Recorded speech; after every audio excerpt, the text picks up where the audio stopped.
And welcome to the Ruby Tuesday. My name's Ruben, and this is my review for Tyler Perry's Madea's or a Madea's Homecoming. It's a Netflix and Tyler Perry Studios collaboration, I guess.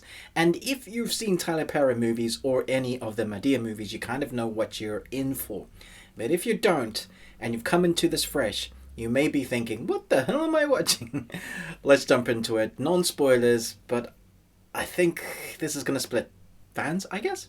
Family drama erupts at Madea's great-grandson's college graduation, and she's not putting up with it. She's gonna figure it out. Here we go. The best way I can describe these type of films, if you go back to like the late 90s or early 2000s, and you have the Nutty Professor movies, and you slap that with, I guess you have to be within the culture to understand some of the reference or the comedy that goes for in these films and its relevance and how powerful this film can be to those in the culture. Also, what it means. I say powerful as in it's really funny. It's taking characters that are larger than life than a lot of people have had in their lives, like the Nutty Professor, Big Mama, and Madea in this case, who has everybody's best interest at heart.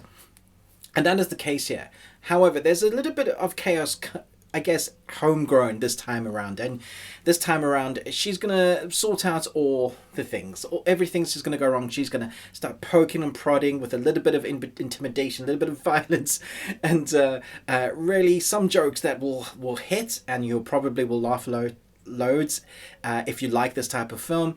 And also, if you've come into this and you have no idea what's going on, there's going to be jokes that you're just probably going to be straight-laced and not laughing.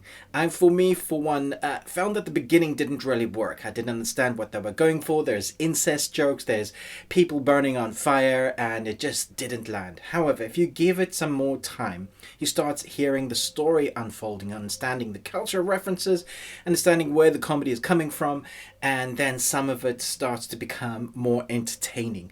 I think if you go into this film expecting Madea film and you've seen them before, you know exactly what you're going to get. There are things about this film that I think you're going to love, or I think you'll appreciate, like Tyler Perry being able to play multiple characters. That's not an easy thing to do. If you've ever seen any behind the scenes where certain actors have to play multiple characters, you'll know how tricky it gets. It's quite a feat. Robin Williams used to do it. And so we see multiple characters by Tyler Perry. Also, I think Tyler Perry as a person is a brilliant man and such a great role model. Like, his studios a lot just in COVID-19, continuing to paying everybody that works for him, like food houses, everything that he does as a person and like in CEO and business is fantastic. Anyway, I'm digressing. In this film, I think if the critics are going to go and dissect this film, they'll pull it apart and probably give it a 0. Because as a film, it's not great. But the enjoyment out of it that I think people who love Madea's films will find a lot in this. There are emotional beats that are barely laughing. But I think most people will go in this expecting to see Madea get into her old shenanigans. And she does do that. I think it's filmed okay. The prosthetics and the makeup and the sets look good. But for me, I found myself more trying to figure out what the joke was or why I wasn't laughing, but understanding the process and how hard it is to make films. I can never really poo-poo a film guy. This is complete crap. Like, what do I know? I've been involved in a few features and a few shorts. I'm just giving my review as a white 40-year-old man, understanding that the culture references here are probably personal from African American families who are represented this way. I think is fantastic. And there were moments I giggled. There were moments I was just like, I don't get that at all. I think it's going to have a mixed reception because I don't know that this is the best that they've been. But it's an interesting story for where they've gone and what they're doing, and trying to bring it into the collaboration with Netflix has been good. So it's my overview thoughts on the film. It's not my favorite. I can't see myself watching it ever again.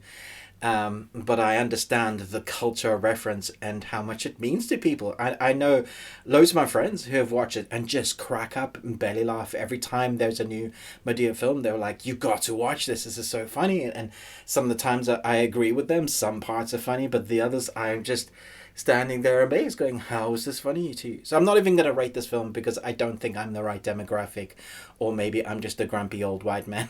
I don't know. But I'd love to hear your thoughts. Which is your favorite Madea film? Do you think this is a good one, or did you find this tough to watch? Let me know in the comments below. Thanks so much for watching, but most of all, until next time, remember, Live Long on Tuesday.